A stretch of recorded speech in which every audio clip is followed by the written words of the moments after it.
Hi everyone, welcome back to the channel, to our special village. And the topic that we're going to deal with today is ABA, Applied Behavior Analysis. And what are we going to talk about today? Well, I think that one of the main things that we need to figure out is not so much what Applied Behavior Analysis or ABA is, but I want to talk about what it is not. Number one, what applied behavior analysis is not is a magic pill, or even worse, a magic cure. Why would we want that, right? Why would we want a magic pill? What if your child gets ABA and he still has to work for mastery of his goals, so mastery of the objectives, mastery of skills? Wouldn't that be what life is all about? Wouldn't that be the process of learning? But so many times I hear not only parents, but a lot of professionals as well, and even people who get to recommend ABA services, when they talk about for a child to receive ABA services, what they're talking about is really for the parent to expect a magic pill or a magic cure. And I can say so many things about that. But there's nothing magic about ABA, and ABA still entails a lot of work on the part of the family, on the part of the child, and on the part of the therapist.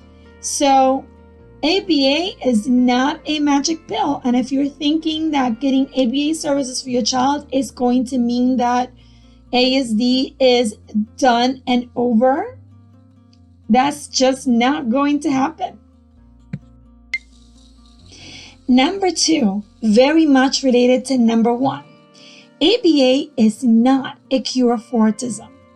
Why would we want to cure people from autism? Why would we want to cure anyone from anything? Something that makes them so unique and so neurodiverse. It's just not right. We would have to respect people for who they are. And yes, we would need to adapt and accommodate because it is on us to make sure that everyone has the same access to the same things in society that everyone else does. So yes, ABA will help children master skills that they need, but it is on us to accommodate and adapt the rest of the world. And it is on us to be fully accepting of everybody, no matter who they are, how they behave, or how they see the world.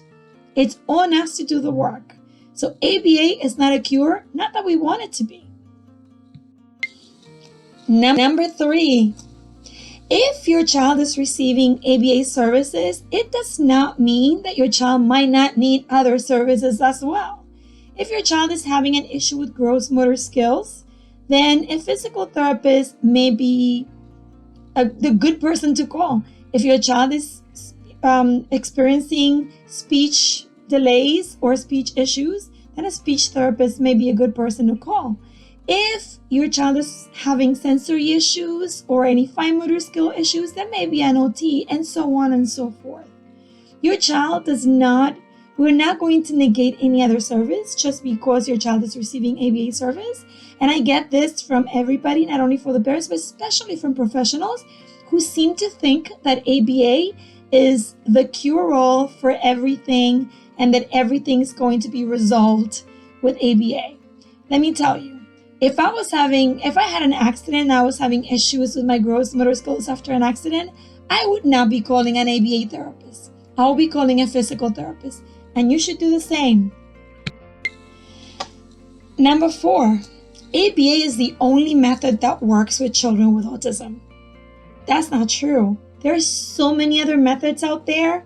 As a matter of fact, there's a whole host of people, adults with autism or autism spectrum disorders who have gone through ABA services as children who are now speaking against ABA because they would prefer so many other things to ABA. They actually say that ABA was not the best for them. And I'm not here to advocate one or the other. I'm just saying ABA is not the only thing available to you. There are so many other methods out there, and there's so many other methods that are so different from ABA, and they still work. So I encourage you to really do a search and to find what's best for your child. And if you're a professional, to be open-minded and to see what's out there and to listen to everyone. I would always advocate for listening to people who are in the community. Remember, nothing about us without us. And if people in the community are saying that this was not the best for them, maybe then we should listen. Number 5, what is my take on ABA? Okay, so I don't really in particular have a take per se. I always believe that every child is a world, every family is a world, and you have to practice in the best way possible for that child and that family. My training as an educational psychologist says this. I also believe wholeheartedly that we should listen to the needs of the community. And if the community says this wasn't good for us, then I really pay attention. So I do arm myself with an arsenal of different methodologies and strategies, and I work with children the best way they respond. Sometimes straight ABA, meaning straight ABA coming straight from the book, with discrete trials, reinforcement, and all that, is not exactly the answer. So I use many different methods that I've learned throughout my career to help children learn as best as possible.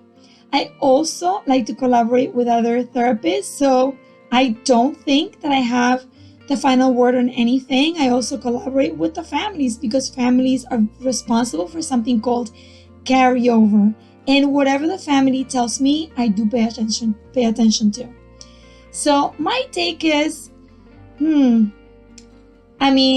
know that a lot of people out there will say ABA really works. And I know that they're right. I know they're seeing results with their children, but they're seeing it through their own eyes.